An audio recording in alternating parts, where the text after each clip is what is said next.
believe that we can end poverty in our lifetime?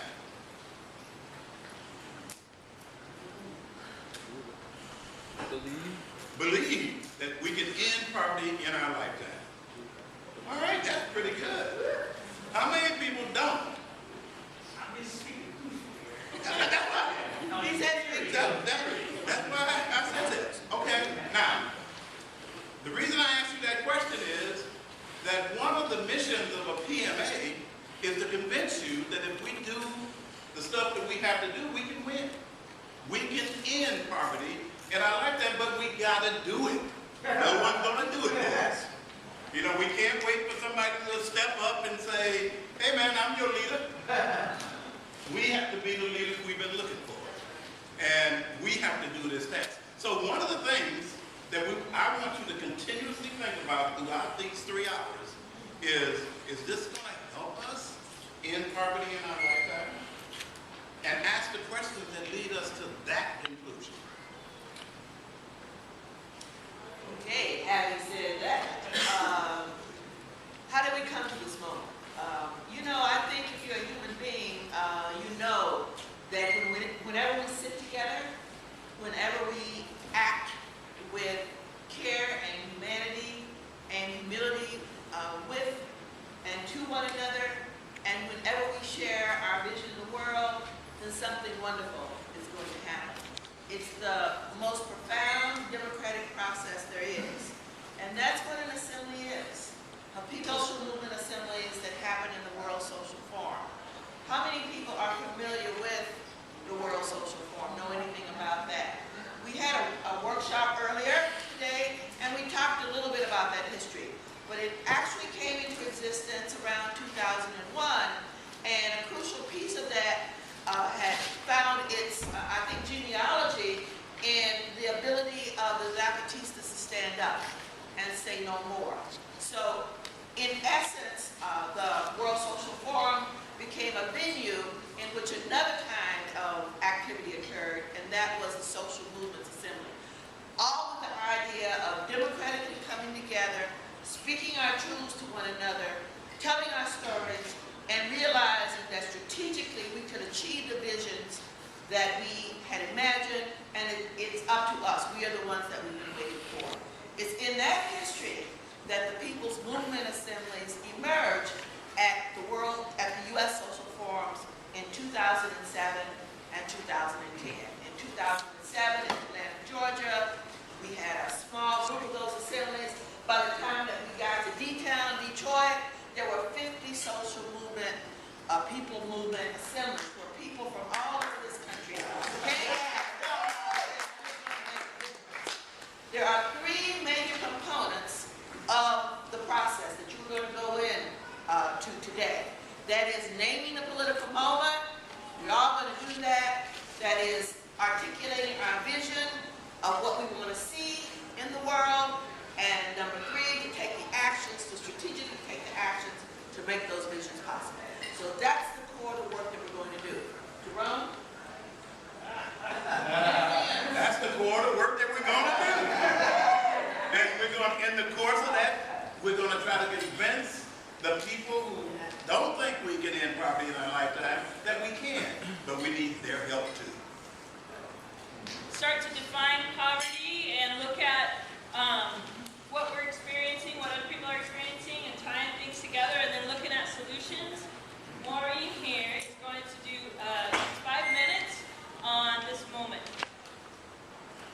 This magic moment. That's not good. Well, it might be magic if we make it.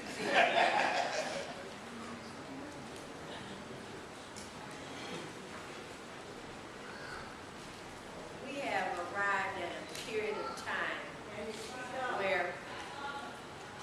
where poverty doesn't have to exist. Poverty was always tied to an absence of accessing resources.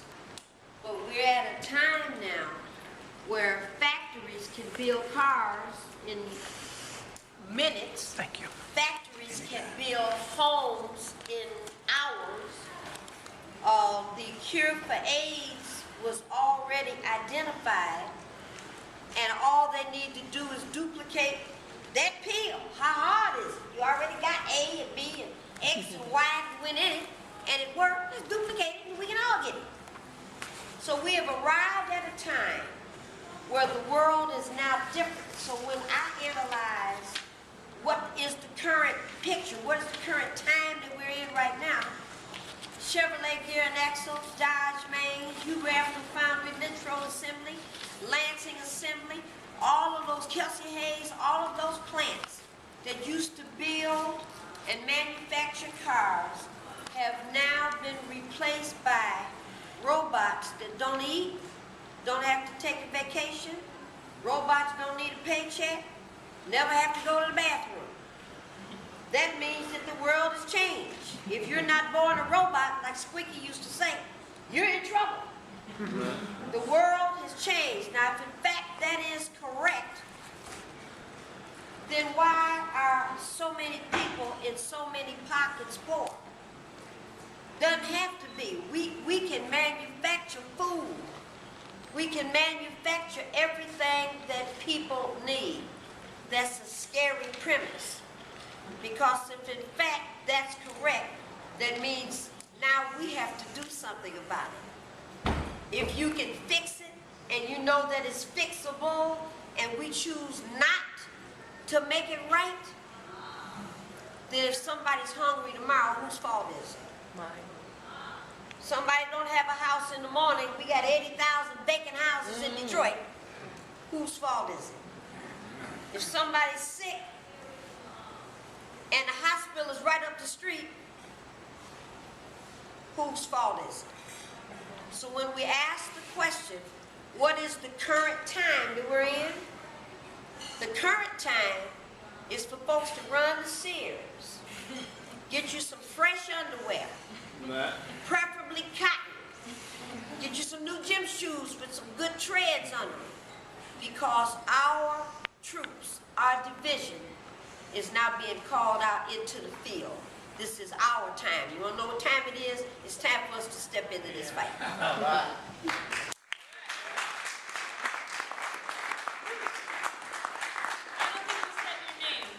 Maureen Taylor, Michigan Welfare Michigan Rights. Welfare Rights, all right. So now we're going to break into our groups, and so raise your hand if you have, we have broken into regions, and we don't know how accurate they are. We have Pacific Northwest, East. How many folks from the East do we have? All right, a good South.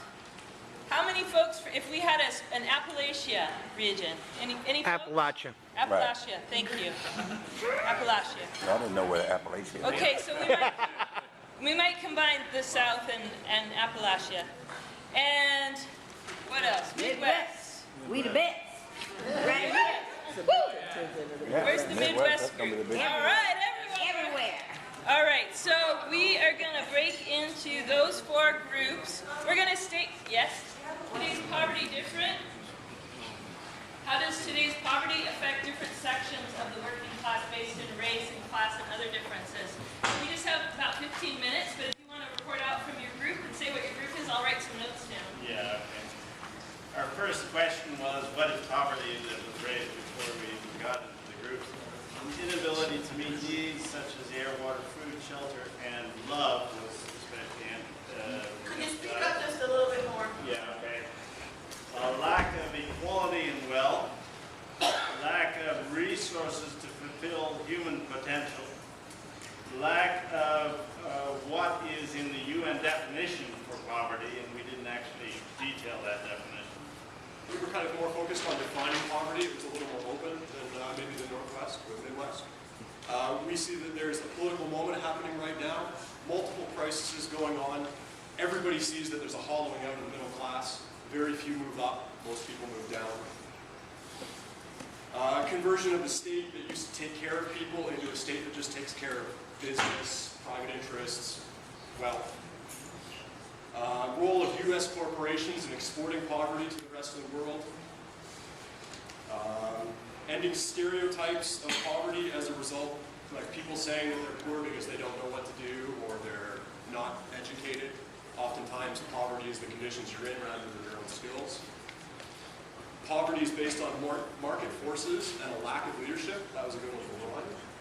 And I just heard this, that 1% of the people own land on this planet, and 99% of us are renting or other. And if we can redistribute land, we can make a dent on poverty with that. And we talked about Sweden. All right. Cool.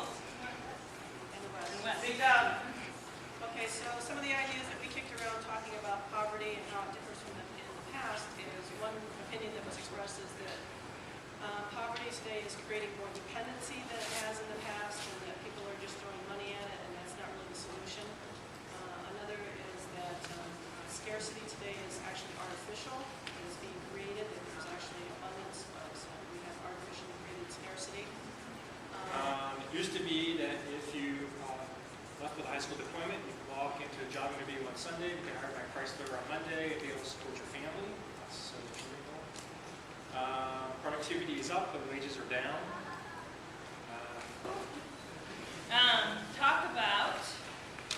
Start to work on solutions in our regions. So the next questions we have are our vision. What will end poverty and the threat of poverty? Why is the safety net not the answer? And then some discussion of the vision points. If you look on the, I think it's on the bottom of your page there. Key points for vision and elements of vision. A lot of it you've already talked about. And we have about 30 minutes for this, so thanks for having a great discussion. And Sort of through it all. We need to change everything and reinvent everything. We need to give more power to the people and have more bottom-up decisions, increase taxes on the rich, use technologies to do jobs, more technology, raise the minimum wage to $25 to $30 so people can live, and then wages based on earnings. So companies that make $1 million have a $50 minimum wage, and that way you save new companies that are starting up are protected. More bar. all right. We had another good discussion. It's kind of bullet form, so it might be a little short. Money in politics is part of the issue with poverty. It's tied to it. Congress is pretty useless. Do something about that. Close loopholes in the tax structure so that people pay what they're supposed to. The lawyer gets them out of it. If we guarantee jobs with living wages where people can take care of their family, problems would sort themselves out. End the state-corporation connection that seems to happen all the time. Raising consciousness, ending the colonial mindset, ending our privilege mindset. People should have risen up when the bailout happened. This is an opinion. In 08, and maybe we didn't do enough, and it legitimized what the state did. Better education, no more training our children to maintain the system we already have. Basic income grant, this is something Namibia is doing, where rich people and the state have worked together to make sure that everyone gets something so that nobody is destitute. The things we need the most, like services for the disabled, and informative media, government regulators to check weights and measures and things like that, they're not profitable, so they fall by the wayside and get neglected. We need to make the things that aren't profitable important. Define poverty, define services, define needs, government, define accountability. If we're all talking about different things, we're not going to move forward on it. Increase participation. Asking maybe a question, what's enough? Is $73 billion enough? Does Bill Gates need more money? Stop giving money to the richest companies on the planet. Why are we giving handouts to Chevron? They don't need more money. So we need to change the system of work, equal pay, equal wants, equals needs. Healthcare was an example. Most people get healthcare through the workplace. Need a new currency for work. Need to get rid of the existing system. Then we started talking about what that new system might look like. True democracy, end media control, information, get all voices heard, education is key. We need to change how we pay for services, build our communities, less individualism, and bring back more community. Government aid is not the answer. Work on skill and pay based on need. We pull from the best of the isms. So capitalism, communism, socialism, barterism. Are there something that we can pull from each other? And we dug a little bit more into barterism. Get people to do what they want and they trade for what they need. For things that people do not want to do, there's always things that need to be done. Then focus technology on those areas. And then maybe from a bartering system, those people that do things that no one really wants to do, they have actually a higher currency that they use to barter. I kind of felt that bartering could work on a smaller scale, but we needed something a little bit differently from a larger scale, perhaps cooperationism. And maybe a combination of capitalism and cooperation might actually work out. But we do know that capitalism and fascism is not. All right. Leave with from here. And there are things that, again, part of the conversations you had, they might be specific to regions, but they actually might be stuff that's actually more relative to what we're doing nationally. So we want folks to actually, well, I guess we'll figure out how it's going to happen here. But actually, especially the note takers, if you can think about the stuff that really sort of resonated with the groups, we want to hear those. And then if there are some other things we need to hear, we'll hear about those afterwards. We'll add those to the list afterwards. We want to start first with the most relevant steps that people mention in each group. So 1, 2 at the most. So we'll actually start over here with the South Appalachia. Is that right? Appalachia. Thank you. So you want the action steps? Yeah. All right, so that's not the fun. Okay, so what we said, there's a Southern People's Movement Assembly in Alabama and in Appalachia. Appalachia. Am I in your shot? Okay. The one in Alabama is the last week of August. The one in Appalachia. 2014, we don't have a date Yeah, yet. we don't have a date yet. Sometime next year. So the ask is for people to participate in the social Right. movement assembly. Okay, and I'm going to say there's one more, because I think this is pretty good. We're going to go out and meet our neighbors, knock on their doors, say hello, and let's form a movement. All right. That is important. Yay. All right, now let's go back here to the east.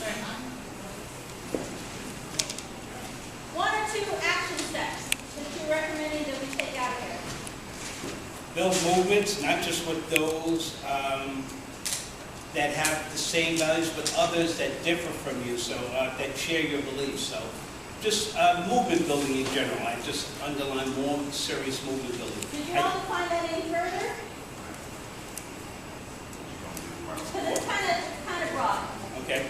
What do you mean by you sharing your beliefs? You want to elaborate? I think as we talked in this group, we've come up with some differences. People are differing about what they thought. So I think in concert with that, you create spaces to have those conversations. Struggle is part of learning and movement building, right? If you all agree in a space, then you're not building anything and nothing is going to change, right? So you have to create those spaces to have that dialogue.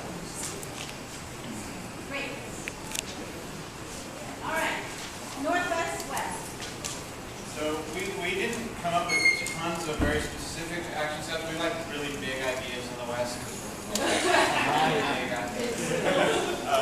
big ideas. So we had a lot of great ideas and a really great discussion. But some very specific things to do. I think to go back to their thing. We talked about the need for education and the need to have these discussions and the need to start in groups and in our communities. And one of the things that we're doing, I mean, I didn't mention this, but one of the things that we're doing in Portland is we're having study and action circles. That's something we can all do. We talked about the need of, there's existing time banks that are happening, popping up all over the place. If there isn't one in your community, create one. If there is one, join one. Time banks are like where you kind of alternative economy, barter type system.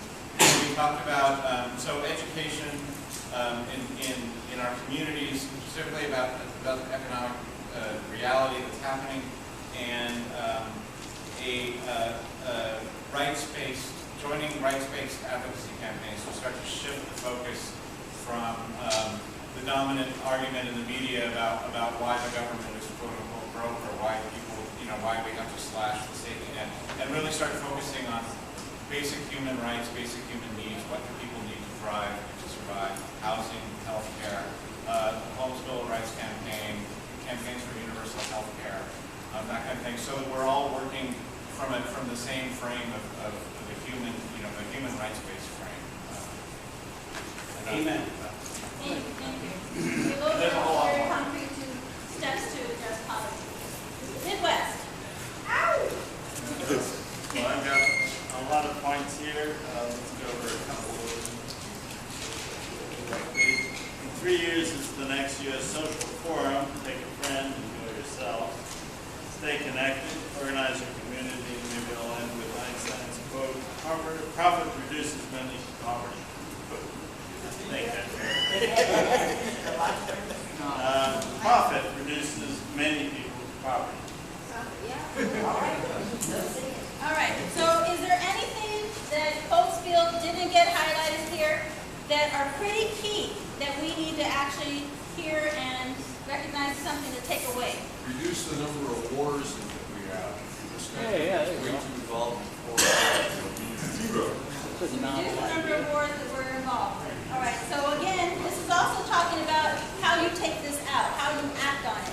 So I want to move folks to really move from broad to specific. So I'm going to go 1, 2, 3. Yes. The greatest challenge is getting people to realize that the government is our government, hence we're responsible for all its debt. And if we were to simply demand that our government uses our machinery to automate production and guarantee ourselves a billionaire lifestyle, then it would require no more than 10 hours a week to cooperatively unite and use the maximum efficiency of our total labor, knowledge, and resources to guarantee ourselves an economic safety net. Thank you.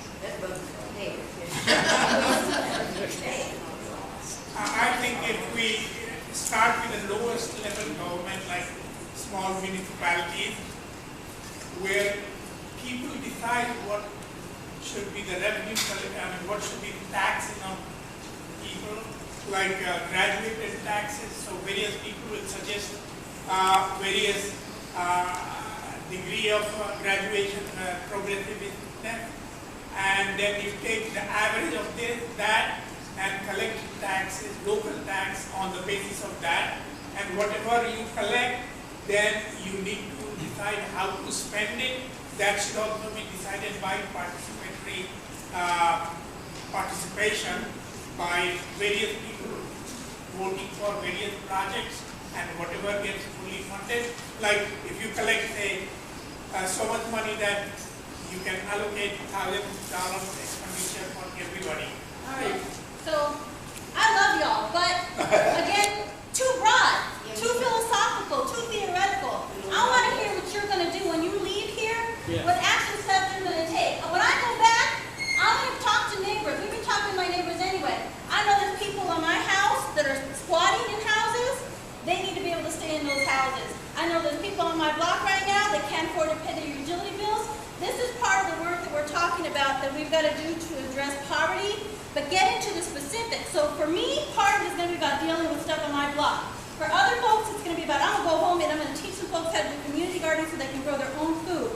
For other folks, when we go back, we're going to help them get into some of these abandoned houses in the neighborhood. When you leave here, what are you taking that's concrete, that you're actually going to say, you know what, there was some stuff I didn't know today, some stuff I learned, some people I didn't agree with, but I came out of it with something specific that I'm going to take back, some responsibility. Maureen. I invite you all to Detroit. We're having something that we're going to try to do called an Autumn Urban Blast. Somewhere around the end of October, early part of November. Start saving your money now. We'll let you know where. We're going to pick about 5 to 6 days. Try to get 200, 250 people from around the country to come to Detroit. We'll have the list of the houses, and you'll help us move 250 people into 250 houses.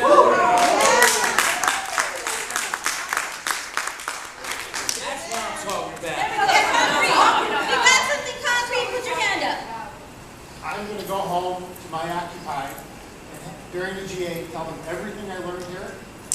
them to go tell their friends everything they learned from me, and then continue it on and on until we fix it. Where's home, man? Chicago area. I'm going to go home and I'm going to start talking to the younger people. I've been talking to older people my age, people I know. I want to start focusing on the younger people. I recently talked to my granddaughter who just started CMU. She was open to everything I said, where people my age don't seem to be. I want to attack the younger people, inform them, tell them what's going on. A lot of them don't know. I've been in Occupy almost 2 whole years. She had no idea what I've been doing. Talk to the younger people. Thank you, thank you. I go back to school Monday and I tell my teachers and my fellow students that we have to realize that we're all slaves to money and that slavery is illegal and that the root cause of poverty is lack of money, so if we do away with the money, then that'll take care of poverty. There you go. So I'm going to go back to New York and get on the phone to housing activists and organizers around the country and force them to commit to being here to y'all's urban order, right? And taking responsibility to share some knowledge that they've learned and experienced around the country doing this type of work. And I made a commitment that I would go out and talk to 1,000 people who are not us. And so I'm traveling around the country, visiting Toastmasters clubs and giving speeches about exactly all these issues. There we go. I was going to say, we talked a lot in a lot of different groups about living wage, and what people haven't talked about a lot is the fast food worker strikes that have been happening around the country, principally in New York. So next week, I was actually planning to do this anyway, but the fast food workers in Los Angeles are going to strike on Thursday, so I'm going to join them on the picket line, but I invite everybody else to spread the word. Very good. Love it, love it. Yes. I was going to say, we can actually get, we know the media isn't going to want to necessarily do us, but I still have just a little bit of faith in our local city councils. And I've noticed in the Los Angeles area, there are actually the youth participating in neighborhood councils that then work with the council, the city council representative. And if we can work with the neighborhood councils to try to focus on a project and then focus in public at the city council meeting, and most of them these days are televised, get in the face and let people know that change needs to happen. We need to start getting the community way behind us. Love it. We're going to go here and then over here. Yeah, we're going to build movement, and I put the charge out for everybody in this room to get involved in building the next social forum in the United States, here in this country, 2015, 2015. Great idea. Well, I'm from Occupy San Diego. We just helped to launch a new radio station there. I'm from Occupy San Diego. We just helped to launch a new radio station, KNSJ 89.1 FM. It's at knsj.org. NSJ is Networking for Social Justice. We're about to go live. When we go live, we've got the whole San Diego County, and I vow, that's what our point is, to get these people involved with what to do and get input from the communities and get the communities together and talking about all these things and working together. And yeah, there's no way of me getting out of it. They won't let me. So I'm gonna keep working on that radio station and get other voices involved, all the communities in San Diego. And San Diego's pretty big, so I hope that we can do much. Thank you. Cool. I'm a student and an employee at Elton Community College in Illinois, and I'm going to go back on Monday and talk to the student life department and see if we can get students involved with poverty that's going on here in Illinois. Cool. Great, great. All right, yes. I had in mind trying to get more Republican type thinkers on board for Occupy the Occupy movement and the reform movement. And that includes many of my relatives. However, I'm not too sure Occupy is working. There's lots of ways we can work. So best find the way that works best for you. And then when that works, then you're going to find out that all the other things are going to work out around it. Find out what works best for you. So I heard there was some tensions going on here. And it's part of the healthiness that we've got to go through. It's hard. This is hard work. And it's hot in here. There's all kinds of stuff. We're tired.